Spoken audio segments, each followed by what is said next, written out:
¿Querés arrancar la mañana bien informado? Infosiberia, las noticias en tu celular. Manda un mensaje de WhatsApp al 11 3205 8813 y recibilo gratis todas las mañanas. Infosiberia. Noticias. Economía. De Mendiguren dijo que las medidas que tomó el gobierno buscan dar previsibilidad y estabilidad macroeconómica. El secretario de Industria y Desarrollo Productivo, en diálogo con Telam Radio, afirmó que de esta manera se busca enfrentar las turbulencias en el mercado financiero que generó el triunfo de Javier Milei en las PASO. Lo que se ha hecho en estos días es darle certeza a la fijación del tipo de cambio hasta el 30 de octubre. Todos sabíamos que mucha gente estaba interesada hace tiempo en una devaluación brusca que nosotros no compartimos y además, forzado por el resultado electoral, nos llevó a tener que dar certidumbre, fijando el tipo de cambio hasta el 30 de octubre, que esto es muy importante, cuando todos sabíamos que a lo mejor lo que aspiraba el Fondo Monetario era índice entre el 50 y 60%. Creo que Sergio Massa con mucha fuerza se resistió a este tema. Política. Alberto Fernández saludó al nuevo presidente de Paraguay y le deseó éxitos para su gobierno. El jefe de Estado participó de la ceremonia de asunción de Santiago Peña y del vicepresidente Pedro Aliana, que se realizó en la capital paraguaya. Fernández concurrió a las diversas actividades por el recambio de gobierno guaraní, entre ellas la que se desarrolló en el Palacio de López, sede del Poder Ejecutivo paraguayo. Internacional. Rusia aprobó el rublo digital para limitar las sanciones económicas por la guerra en Ucrania. El Banco Central ruso había anunciado la semana pasada que 12 bancos y 600 particulares estaban probando esta fase de ensayo. Es a partir del rublo digital basado en la tecnología blockchain, con el objetivo de limitar a largo plazo el impacto de las sanciones internacionales. De momento podrán realizar pagos en 30 puntos de venta situados en 11 ciudades del país. Más información en telam.com.ar. Telam Digital. Información en tiempo real. En telam.com.ar. Toda la información que necesitas.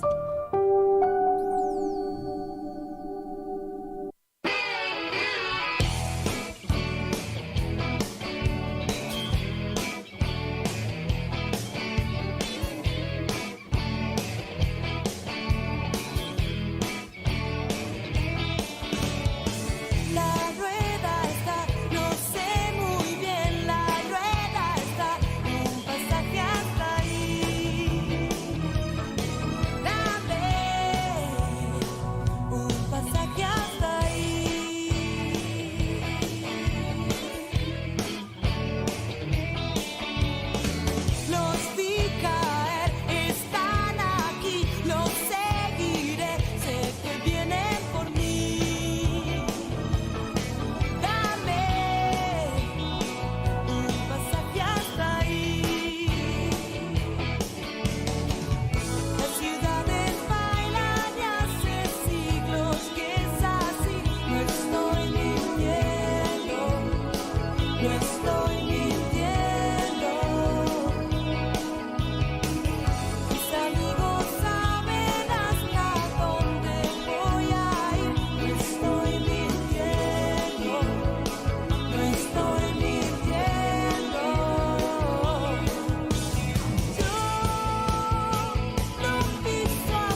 Un problema, un alivio.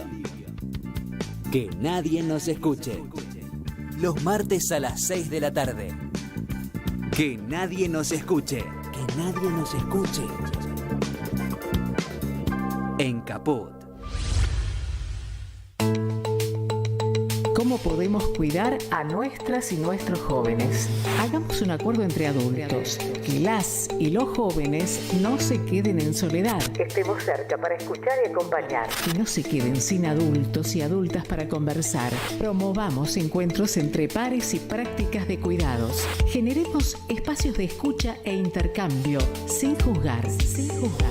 Armemos espacios de encuentro para proponer otras dinámicas de celebración. Ofrezcamos información, escucha atenta y cuidado. Acompañemos a las juventudes. Los cuidados son colectivos. Cedronar. Radiocaput.com. Estás conectado. Estás en Caput. Y la culpa no era mía, ni dónde estaba, ni cómo decía. Somos nosotras. Soy la que pinta graffiti pidiendo justicia por todas sus amigas. Somos todas. No soy de sangre combativa, mi cuerpo soberana voy. Somos nosotras. Tanto que siente eufórica, antes que histérica histórica. El programa de Nelly Minchersky en Caput, con la participación de Andrea Cuellar Camarena. Somos nosotras. Somos nosotras. Los martes a las 16 en Caput.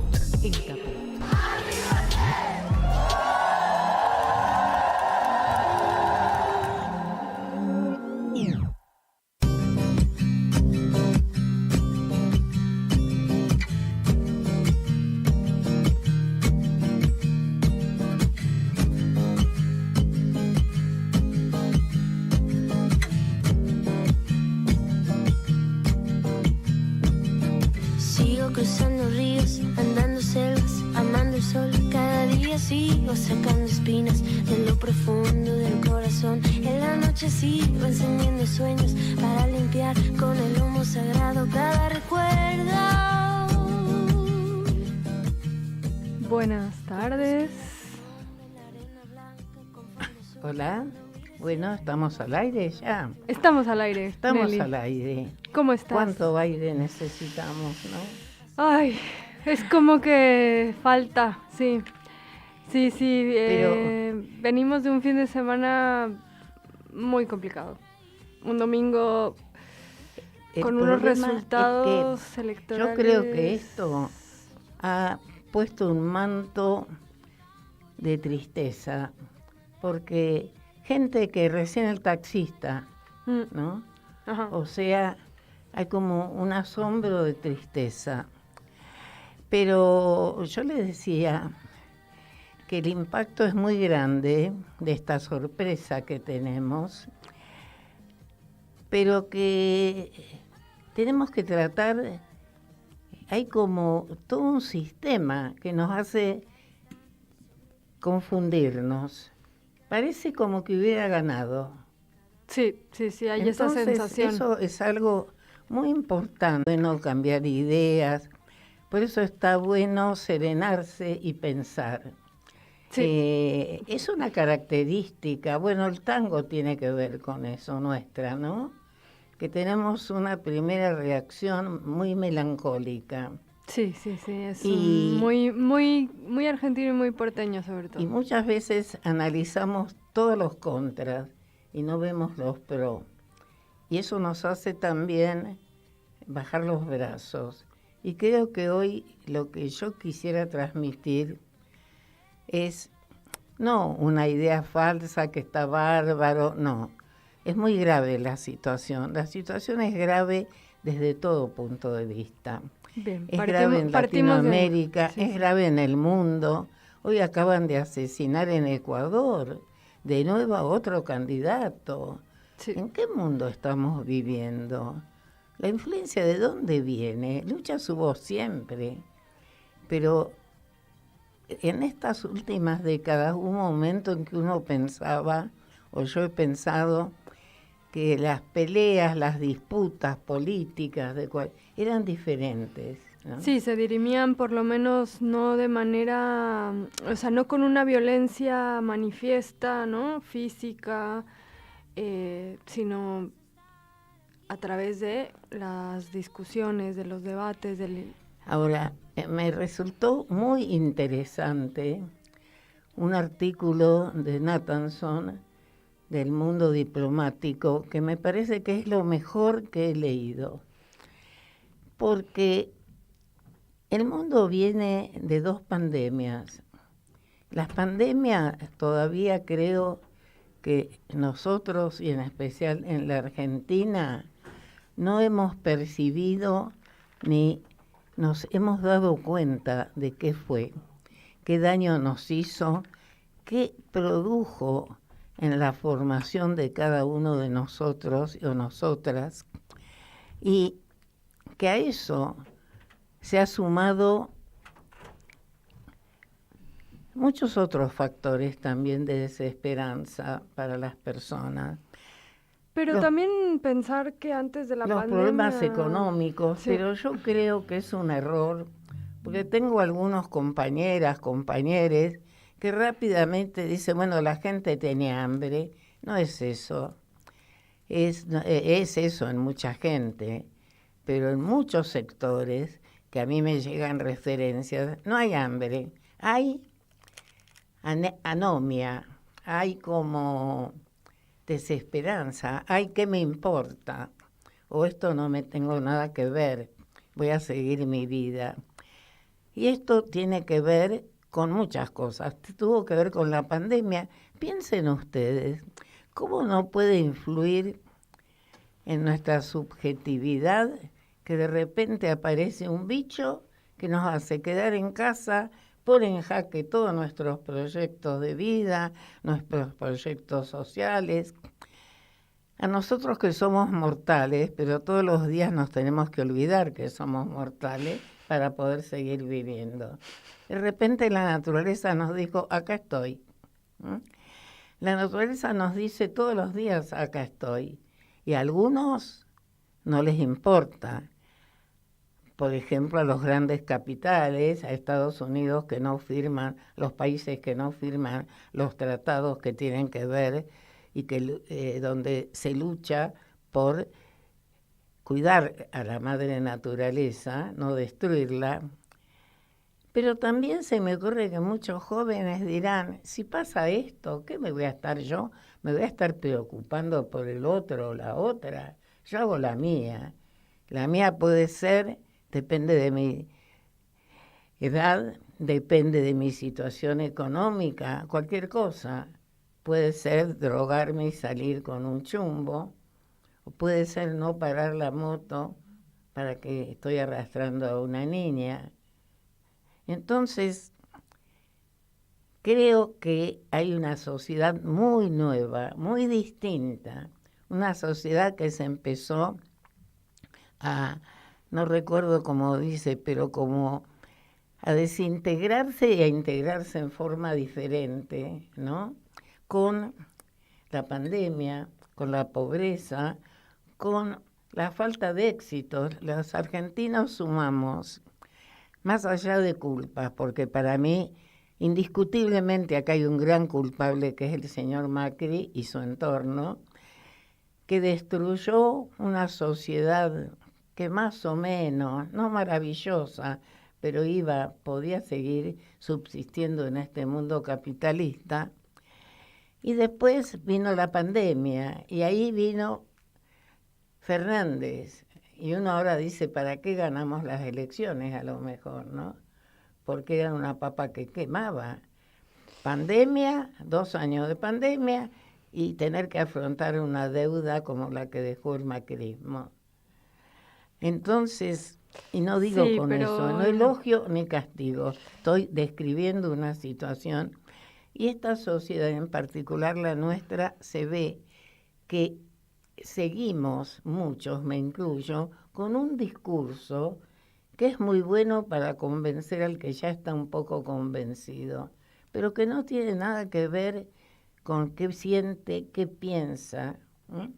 Leí otro tema también que me gustó, que qué tiene Milei, porque eso es lo que no se comprende, ¿no? Sí, eso es lo que yo sobre todo pensaba desde pero ayer, Martín Granovsky, ¿no?, en un artículo dice algo muy interesante.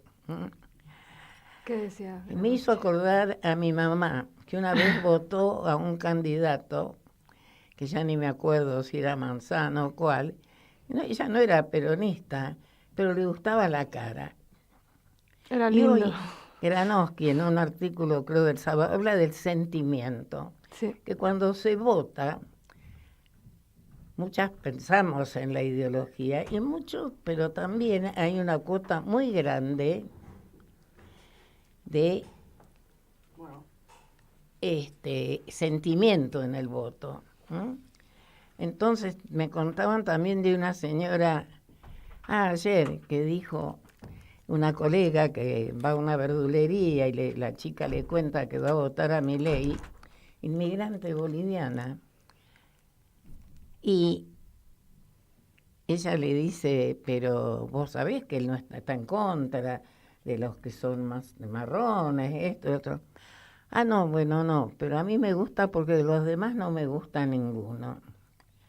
Entonces, hay tantos factores y nosotros seguimos con los mismos discursos y sin poder solucionar seriamente, o cuando lo solucionamos, tampoco eso sirve. Porque en la etapa de Cristina Kirchner, yo conozco muchas personas que pudieron tener su casa, comprarse un auto, y después no votaron a quienes les sucedía. Sí. Entonces, estos son serios. Hoy también leía que decía, más que de política, ahora hay que estudiar sociología y antropología. Sí, totalmente. Sí, o sea, retomo algunas cosas que dijiste, Nelly, que me quedaban más fuerte en la cabeza.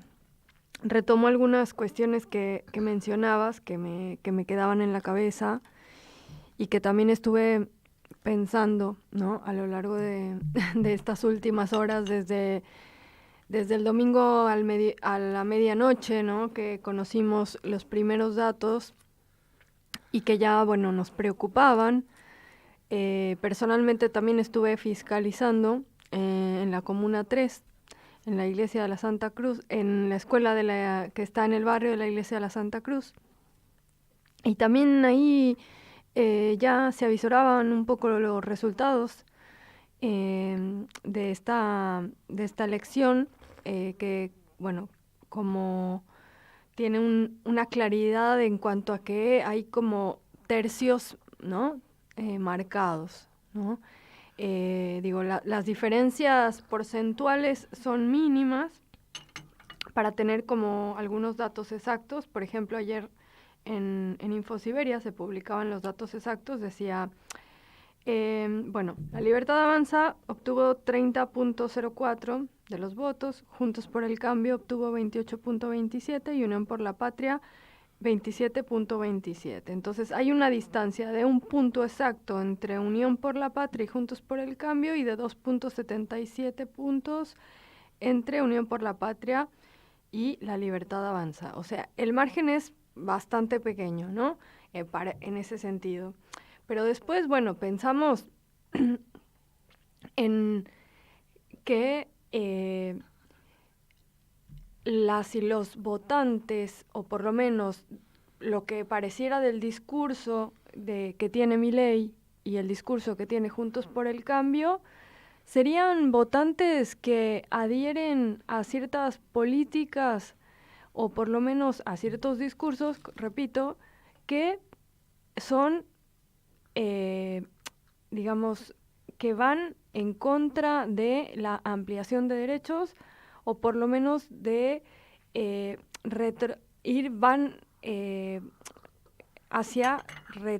ir atrás, ¿no? Como Milei ayer se publicaba un video en el cual él decía, voy a sacar el Ministerio de Deporte, el Ministerio de las Mujeres, Géneros y Diversidad, decía, el Ministerio de Educación, adoctrinamiento, lo hablaba de adoctrinamiento del Ministerio de Educación. Fuera el Ministerio de Salud, los ministerios que él dejaría son Economía, Seguridad, Defensa, el Ministerio del Interior y un ministerio que llamaba Capital Humano. Supongo que será como una especie de recursos humanos a nivel nacional de los propios trabajadores del Estado.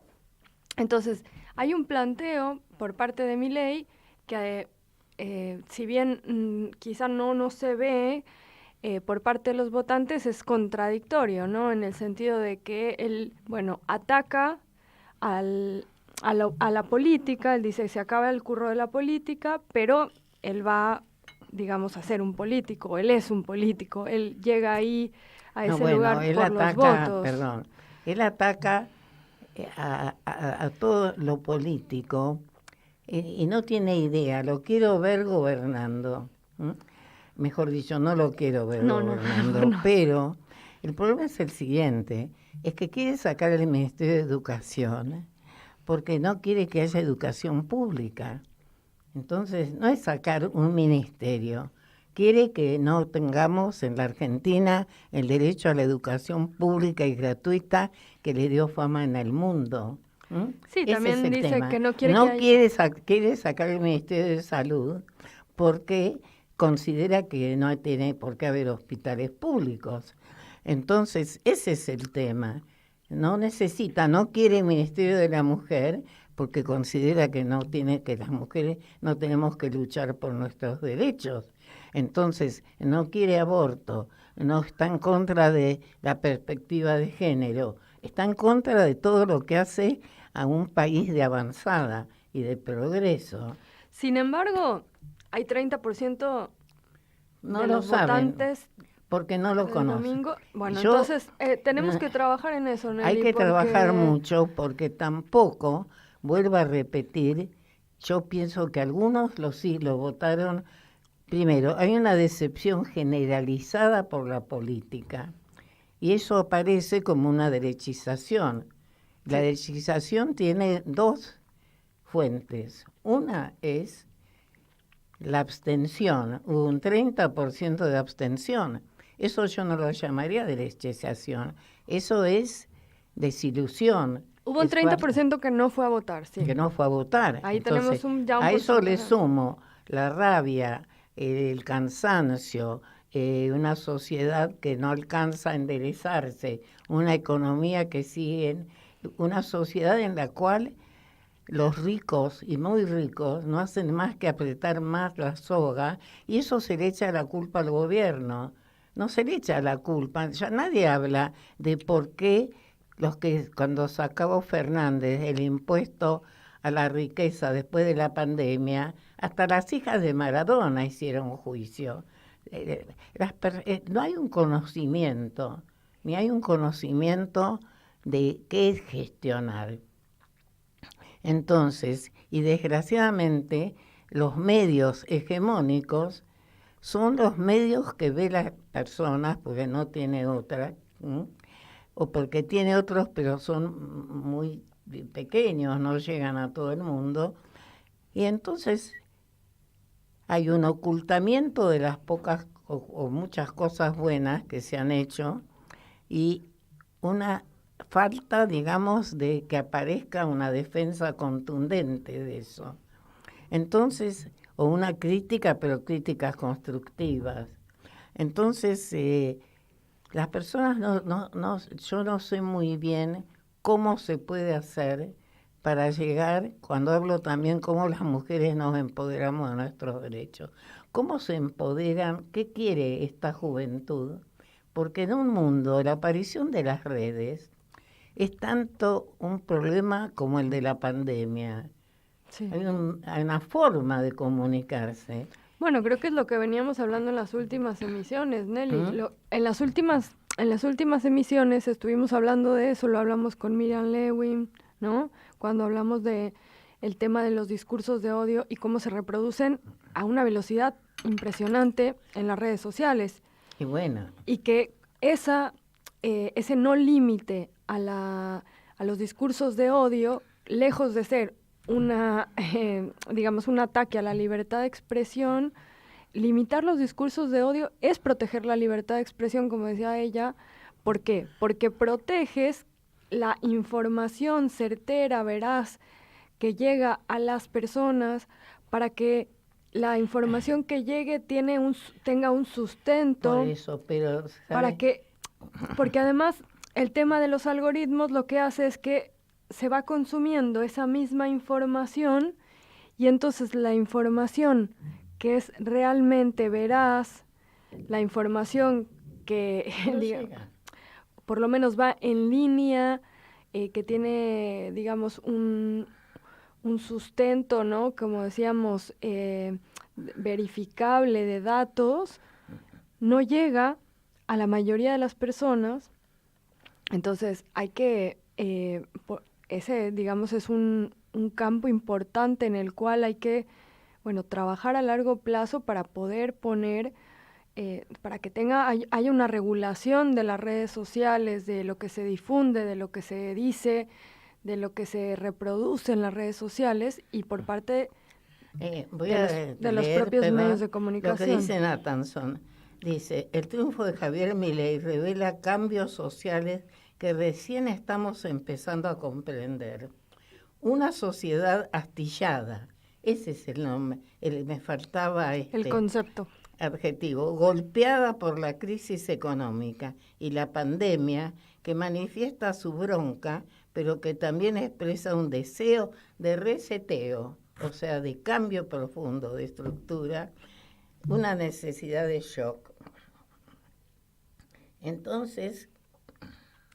Sí, yo coincido en cuanto a que no habíamos visto, por lo menos no habíamos caído en cuenta de que estamos en un cambio de época muy profundo y que no lo alcanzamos a ver, me parece. Entonces yo creo que muchos seguimos más, me incluyo, con un discurso decimonónico, y que es una sociedad en que el tema del consumo nos ha hecho caer en un individualismo, un sector muy grande que cae también en el consumismo porque no tiene otra perspectiva, no tiene otra.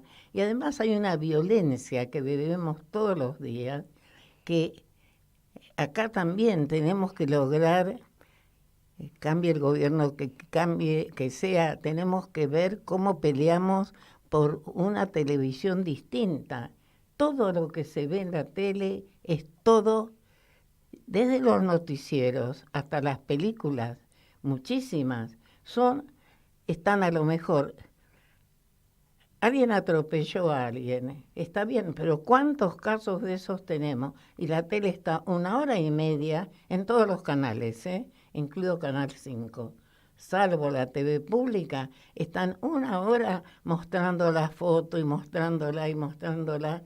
Entonces aparece, por ejemplo, estaba leyendo una estadística, bajaron muchísimo los homicidios, digamos, que tienen por origen un robo, pero te muestran el desgraciadísimo caso de esta chica en la provincia, y eso ya que está 1 hora puesto, es como para que te quede la imagen que te da miedo, con razón, porque si a una niña que va a la escuela a pocas cuadras de su casa le puede suceder lo que le sucedió a Morena, también le puede suceder a mí, me puede suceder a mi hijo.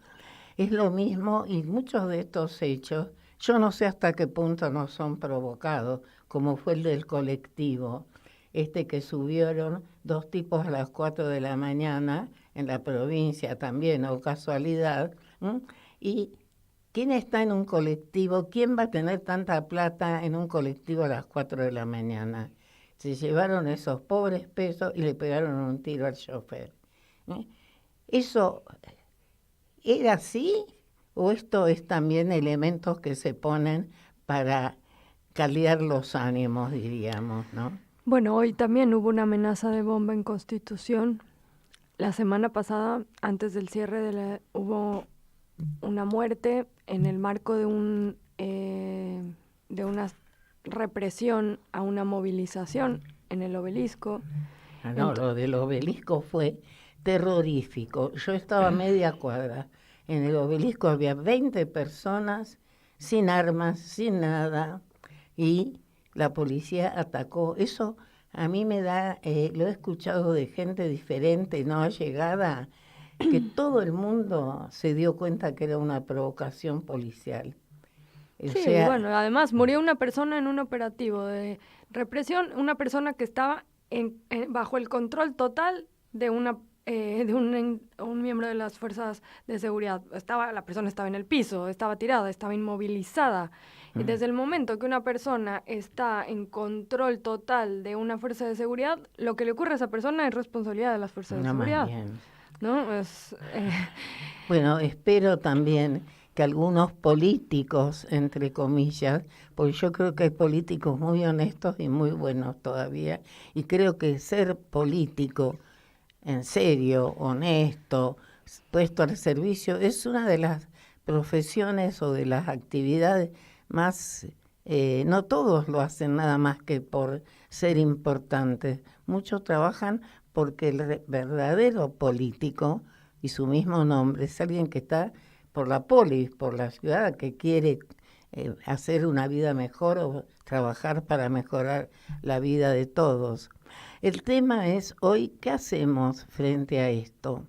¿Qué hacemos? Y yo creo que lo que tenemos que hacer es seguir, no pensar que ya Milei ganó. Tenemos que tratar de que nuestro discurso, de aclarar qué es Milei. Hoy yo le decía a un taxista, yo por mi edad viví mucho en la época del nazismo y Hitler llegó, es un personaje igual a Milei.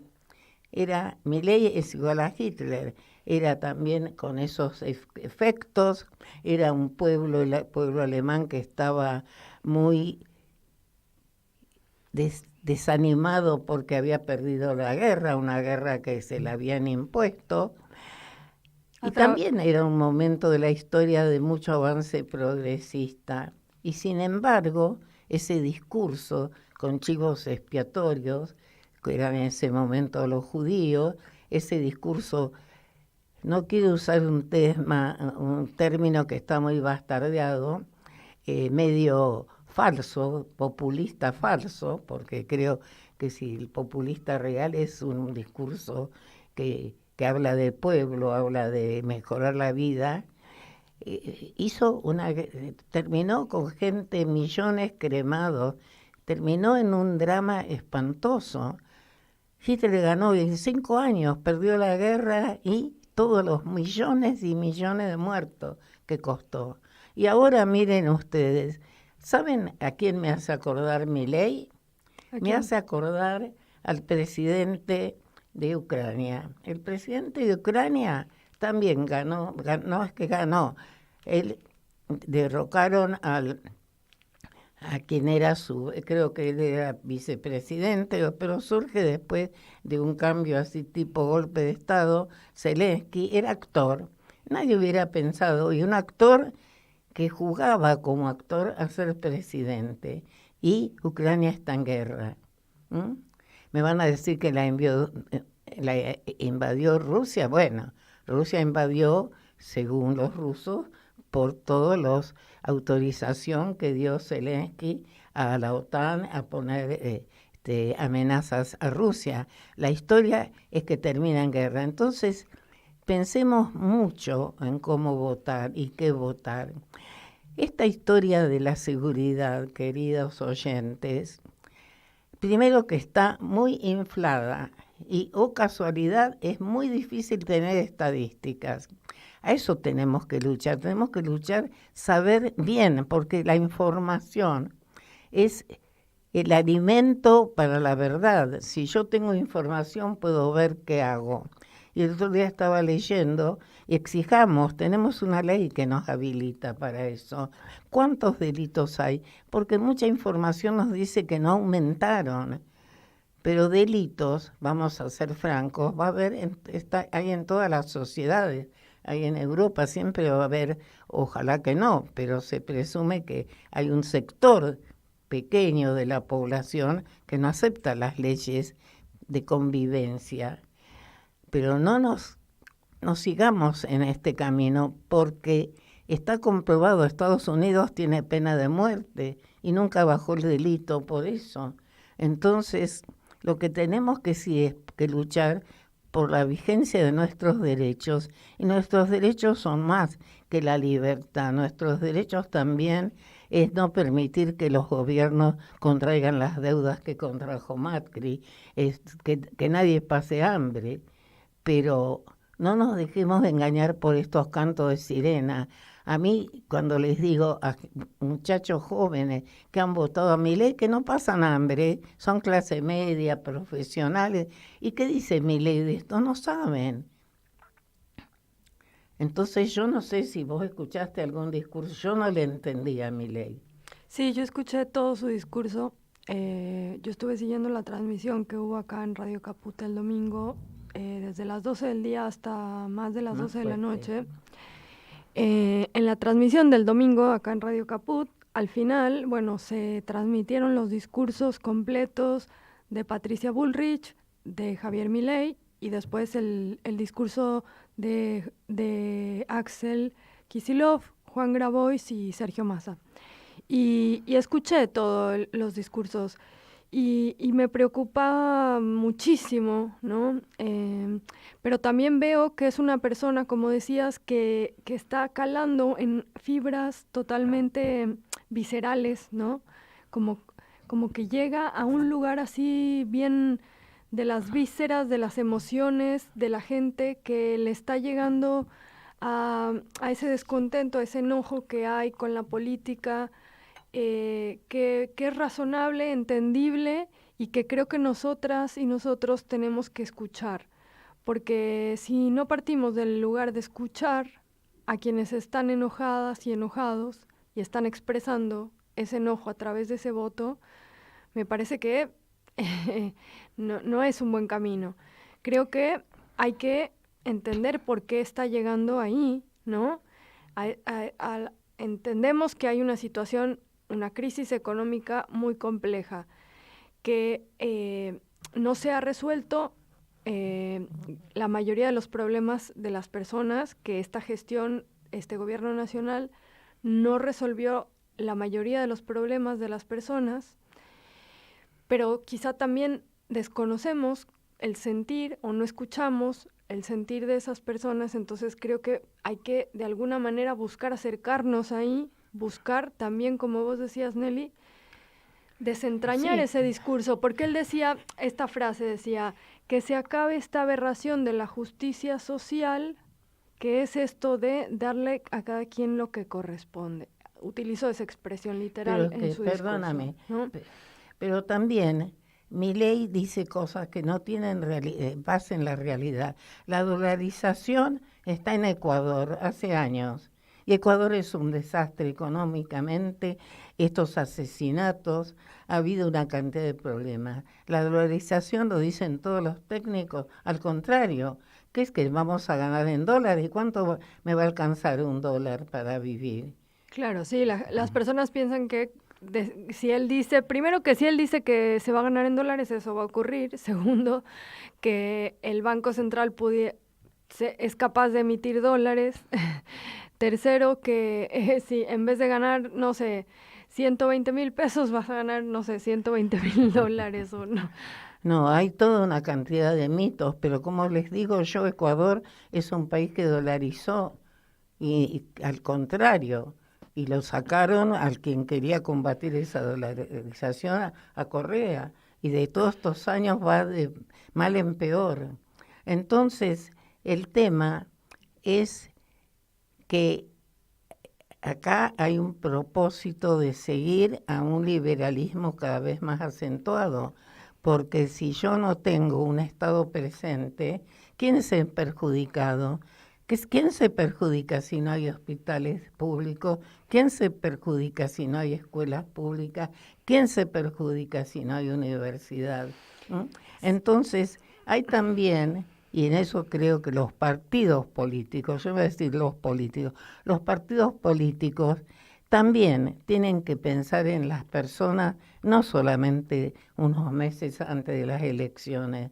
Hay que concientizar al ciudadano, a la ciudadana, porque mucha gente, y la mayoría, no tiene idea, porque estamos sometidos a los medios hegemónicos, la tele, somos todos adictos, me incluyo, porque esta vida no es fácil, pero pensemos un poquito, pensemos cómo en este país todavía tenemos cosas maravillosas y que nos tenemos que querer más y que tenemos que salir de este individualismo y de este consumismo y saber dónde golpear. Y donde golpear es golpear para que mejore nuestra situación con cambios, como por ejemplo cambios impositivos. Se dice que la Argentina tiene muchos impuestos que hay que terminar. Son mentiras también. Acá en la Argentina, una persona que tiene una fortuna supermillonaria paga un 30% de sus ganancias. Pero eso lo paga también muchas personas que tienen bienes, pero que no son ultramillonarios. No es lo mismo un comerciante medio que el dueño de, por ejemplo, los Menéndez Betty, que tienen todos los supermercados de la Patagonia, de la Anónima, o los dueños de todos estos productos de alimento que consumimos todos, Arcos, y todos ellos siguen remarcando, no quieren al país. Entonces eso es por lo que hay que luchar. Hay que luchar para que haya una mejor redistribución. No digo hacer una revolución estructural, sino el mundo tuvo unos 20 años más o menos, lo que se llama esa la época de bienestar, después de la guerra del siglo pasado. Y eso, los afanes, la geopolítica, los poderes económicos, no lo pudieron soportar, porque necesitan seguir ganando y ganando y ganando. Entonces ahí está el verdadero enemigo. No está en un partido político, sino en qué hace ese partido político y a quién representa. Y Milei, en el fondo, es un liberal a ultranza. El Estado nada. ¿Y quién va a ganar si el Estado no interviene? El que tiene más poder. Y hablando muy así, el que tiene más plata. Entonces, sí, es un discurso que va incluso del anarquismo al liberalismo, pero no, diría, no al liberalismo clásico, sino es una tergiversación del discurso liberal, ¿no? Porque, como vos decís, y decíamos al inicio, él ayer había un video en el cual planteaba cuáles son los ministerios que tiene que haber, son solo 5 o 6, ¿no? Una estructura muy básica, ¿no? Del Estado, que por supuesto no incluye el Ministerio de Educación, de Ciencia, Tecnología, del de Educación decía que era, bueno, esto, ¿no? Ideología y adoctrinamiento, y del de Ciencia decía, nada bueno puede salir en este aspecto desde lo público. Esto es un ministerio, la ciencia y la tecnología es algo privado. Bueno, está bien, entonces las universidades privadas van a impartir las que son católicas, las que no son católicas, cada uno, o sea, salimos de algo que está en nuestra Constitución, que es un Estado laico. Esto vamos a seguir charlándolo, y yo ahora le voy a pedir a nuestro querido operador que nos refresque un poco la cabeza con algo de música, y después quiero hablar de otro tema, pero vamos a seguir analizando esta temática, porque tenemos una oportunidad, que es en octubre cómo vamos a votar.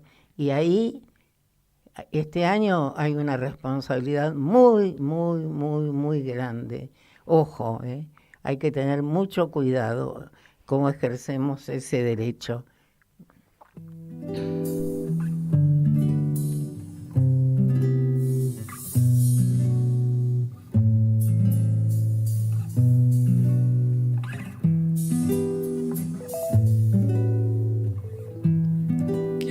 dijo que todo está perdido.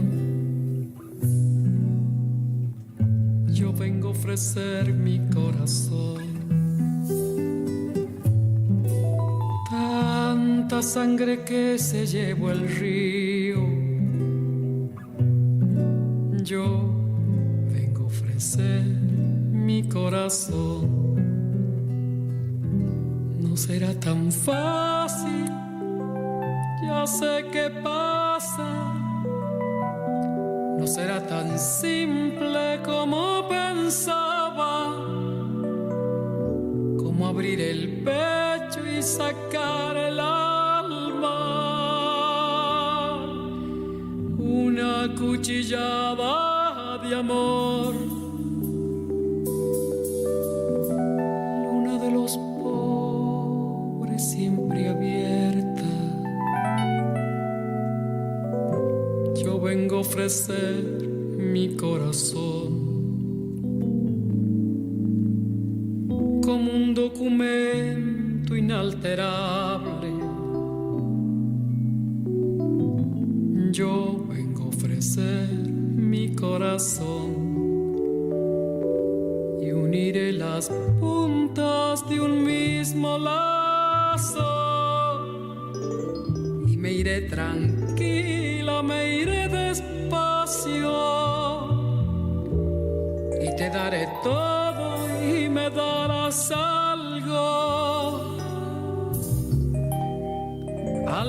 que me alivie un poco más cuando no haya nadie cerca o lejos. Yo vengo a ofrecer mi corazón cuando los satélites no alcancen. Yo vengo a ofrecer mi corazón y hablo de países y de esperanzas. Hablo por la vida, hablo por la nada. Hablo de cambiar esta nuestra casa, de cambiarla por cambiar no más. ¿Quién dijo que todo está perdido?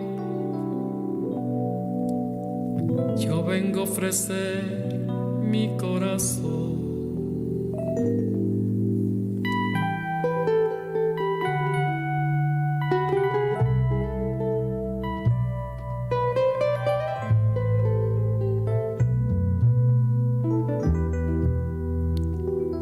No será tan fácil, yo sé qué pasa. No será tan simple como pensaba, como abrir el pecho y sacar el alma.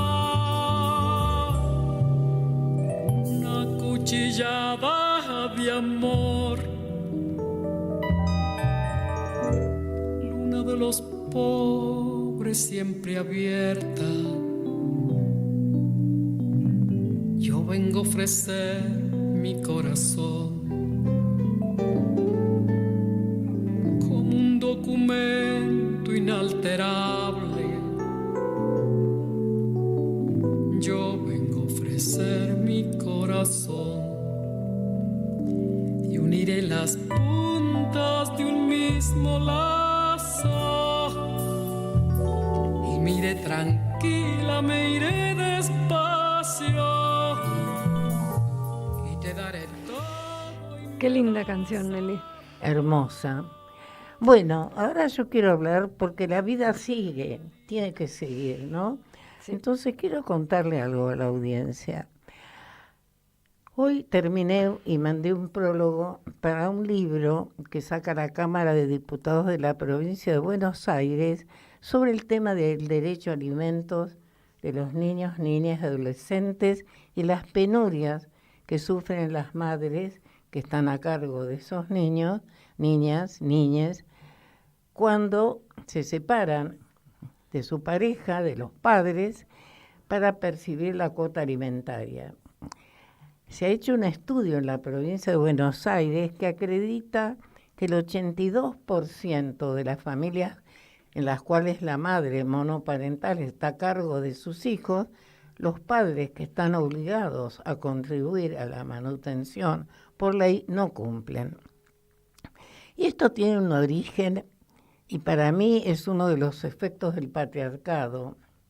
O sea, nunca hubo políticas públicas para mejorar esta temática. No hay difusión de estos derechos y la justicia tarda en un juicio de alimentos muchísimo. Los operadores, los abogados, las abogadas tampoco hemos extremado los mecanismos que tenemos legislativos para que se fije una cuota alimentaria. Y las mujeres que piden, a ver cómo lo transmito, yo digo que es un derecho menor, se consideraba, que son como, mirá, ya vienen a pedir, siempre están pidiendo. ¿Y esto por qué es así? O he tenido clientes en el estudio, hombres, que cuando les explicaba que tienen que pagar alimentos y cuánto es y qué dice la ley, siempre la respuesta muchas veces era, no, pero yo tengo muchos amigos que no pagan, o pagan poco, o el juez. Y sí, ¿qué pasa? Que ha habido un prejuicio, y esto no es gratuito, yo creo que tiene que ver muchísimo con el patriarcado, que frente a las mujeres, así como ahora se rechaza y no se les cree, y no se les creyó durante años con el tema de los derechos, violación de derechos sexuales y reproductivos, también ha sido con el tema alimentos. ¿Y por qué? Porque como el señor, el proveedor, es aquel que le tiene que entregar la suma a través de la madre, predomina su rechazo, su bronca, por decirlo así, contra su expareja, y no se da cuenta que está violando un derecho humano de los niños, porque el derecho a alimentos es un derecho a la vida. O sea, y por suerte, en este gobierno, cosa que se sabe poco, se ha encarado diferente este tema, y se encaró porque se trabaja en distintos ministerios de economía, en el Ministerio de la Mujer, con perspectiva de género. Por eso, por ejemplo, esta Cámara de Diputados saca un libro que es una recopilación de sentencias positivas, o sea, cómo con las leyes que tenemos un juzgado puede sacar una sentencia favorable a los derechos de las niñas. Es un libro de difusión de derechos para que puedan leerlo las mujeres y también los abogados refrescar sus conocimientos. Un manual, diría, ¿no? Una especie de manual, pero es que es más de un manual. Yo creo que, pero como esto también, porque ya están las leyes, hay algunos proyectos buenos. Fue bueno la creación de la canasta familiar, que ya ha salido un fallo. Y voy a explicar a la audiencia. La canasta familiar supone que si yo pido alimentos, hay un básico que no se necesita que se acredite. Y hay una ley, entonces el juez tiene que fijar, supongamos, salvo que sea un hogar con más bienes, y no nos olvidemos que cuando se inicia una demanda de alimentos, hay que poner todo, que si pago expensas, si pago el colegio, son todas cosas conocidas. No puede ser que se esté acreditando con prueba cuando son de público conocimiento. Si vivo en 2 ambientes, en 3 ambientes, si trabajo en esto o en lo otro, ya el juez, y con esto de la canasta básica es un adelanto. Aparte también se está procurando que haya un fondo de garantía que provea esos más complejos, eso tiene que ser un Estado que tenga fondos, pero más que todo esto hay que concientizar, señores, quien está obligado a pagar alimentos, a cumplir con su responsabilidad. Tiene que, es una cosa digna, no es un menoscabo. El menoscabo es no contribuir al alimento de sus hijos. Pero hay tanto prejuicio, y voy a aclarar algo que es importante. En el nuevo Código Civil y Comercial se avanzó mucho en eso. Los jueces pueden tomar muchas medidas de control social también, publicar no solamente en un registro de deudores alimentarios, que es nada más, por ejemplo, en Cava, para los cargos y las obligaciones o derechos con la Ciudad Autónoma de Buenos Aires, sino en las sociedades, en los clubes, que no puedan viajar, que no puedan, o sea, hay que cambiar, concientizar que la obligación alimentaria tiene que ver con la dignidad hasta el que la paga. No pagar alimentos es cometer un delito contra sus hijos. Entonces, tenemos que cambiar esa mentalidad. Y todas estas políticas nuevas, proyectos de ley que hay en la Cámara, tendientes a agilizar este sistema, tenemos que ser apoyados y cambiar eso conceptualmente. No se venguen de su expareja a través negando los alimentos o retaseándolos a sus niños. Buscan formas. Y una de las interpretaciones donde se ve el patriarcado, que quiero aclararle a la audiencia, es que se dice que de acuerdo al nuevo código, si un niño pasa 3 días con el papá y 4 días con la mamá o la inversa, los alimentos son en proporción. No, los alimentos son, y lo dice el código, en proporción a quien gana más. Si la mujer gana más, y depende también de la etapa de sus cuidados. Entonces, interpretaciones, perspectiva de género. Cuidado, que ni Milei ni Patricia Bullrich están a favor de la perspectiva de género. O sea, que todo tiene relacionado. Y como se dijo hace mucho, lo privado también tiene que ver con la política, y la obligación alimentaria salió del mundo de lo privado, aunque sean partes privadas quienes tienen que cumplir. Eso tiene que ver ya, es un problema estructural que afecta a toda la sociedad. Bueno, nos vemos el martes próximo. Sí, nos vemos. Acá ya tenemos a nuestro joven pisándonos los talones, que nos sigue en esta tarea periodística, y bueno, esperemos, ánimos a seguir peleando, no bajar los brazos, que todavía no nos confundamos. Milei no es presidente y no lo será. Gracias.